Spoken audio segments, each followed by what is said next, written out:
Hey, what's up guys? So I wanted to do a quick follow-up from the recent test testing arrows with a bunch of different detectors. After I posted the videos, you guys had a lot of great ideas and questions and even things that I wanted to go out and retest and verify. So in this video, we're going to be taking a look at some of your questions.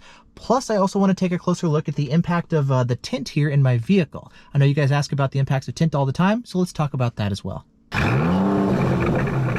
Oversteer 325 had a great question about the R7 and its rear balance option. Now, I had the detector set to 50% rear sensitivity. I forgot to crank it back up to 100% for testing, and that could potentially impact things to where if it's dropping the rear signal before it detects the front signal, that could affect its ability to detect multiple signals at the same time, right? And so for that reason, I went back into the detector, cranked it back up to 100%, and reran some test passes, and I found that even with 100% sensitivity in the rear, it was still behaving the same. It would detect the rear signal, and then it would switch and display it was detecting a front signal. It wouldn't say there were multiple signals, even though it could see that they were different frequency signals in different directions. And so even with the rear balance set to 100%, it was still behaving like before, at least in this particular test. Nevertheless, that was definitely a great catch though. Next, DC Fluid. He brought up that he tested a bunch of different Escort detectors and also noticed the same behavior with the detector actually dropping the signal sometimes when you get really close to the radar gun. Okay, bad.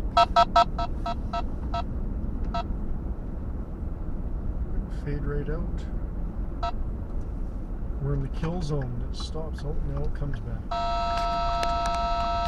This seems to happen not only with speed signs, but also with different police radar guns.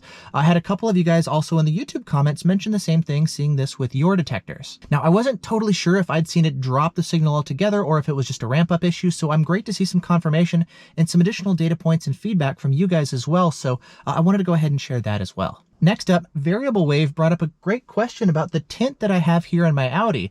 What about the possibility of the tint actually blocking some of the signal coming in from behind and messing with the different detectors' aero capabilities? That's definitely a possibility. So let's talk about tint here real quick. Now, generally speaking, as long as you've got a non-metallic based tint, you're going to be just fine. Any sort of metallic based tint, that would actually be blocking the radar signal and preventing the detector from being able to detect radar properly, whether it's tint up in front or tint back behind.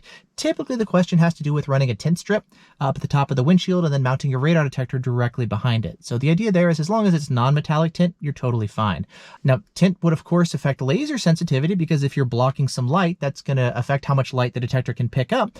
But laser sensitivity isn't really the big primary focus of a detector. That's what laser jammers are for, or even Waze. If we're looking at radar specifically, non-metallic tint is totally fine. There's other things that could potentially cause an issue, things like some heated windshields. Sometimes certain acoustic blocking things that they put in the windshield, that can cause an issue too, especially on some higher end luxury cars.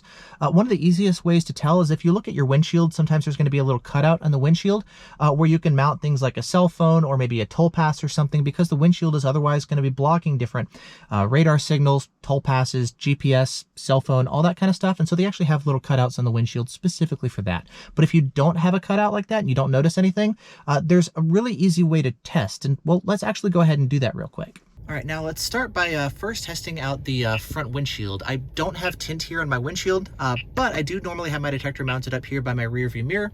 And as you can see, I've got a weak K-band signal up ahead. It's just 1 bar. It's really weak. And so we can see if maybe we take the detector out of the car, maybe the signal gets a lot stronger. So testing this out, let's start by testing here inside the car again. So we'll pull up the R7, just kind of handheld and mobile like this now. So we're getting a signal strength of what, 2 bars? 1 bar, 1 to 2. And sorry about the flickering screen, that's just something here with my camera. Now, if we move the whole setup outside the car here, we're still at 2 bars. It's not like it's super strong out here, and then we move it inside and it gets really weak. So again, pretty much the same signal strength, 1 to 2 bars or so, both inside or outside the car. Next, doing a quick tint test. So I've got some tint here in my side window and I've got it pulled about halfway down so we can just easily measure the difference. So I'll take the detector and mount it up here, and we're really weak signal, 1 bar. So it should definitely go away.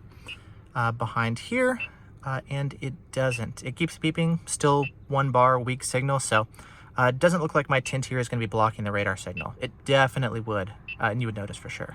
And then finally, same idea here with the rear window. Let's see if the tint has any effect there. So we'll just move outside the car, take our detector, point it out the rear. Again, weak signal, 1 bar K-band back behind, or well, I guess in front.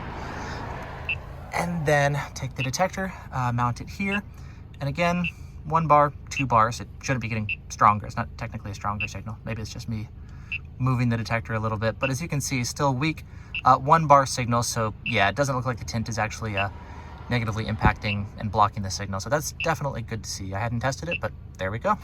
There's the results. Great, so it looks like luckily the factory tint here on my Audi doesn't block any of the radar signal stuff and impact with detection or arrows or any of that kind of stuff. So thank goodness. I was assuming that would be the case, but that's what testing is for, to find out for sure, you know? So thanks so much for all your questions, everybody. This has been great stuff. So definitely keep it coming with all the testing, questions, sharing your feedback and your experiences as well, because as always, this really is a group effort.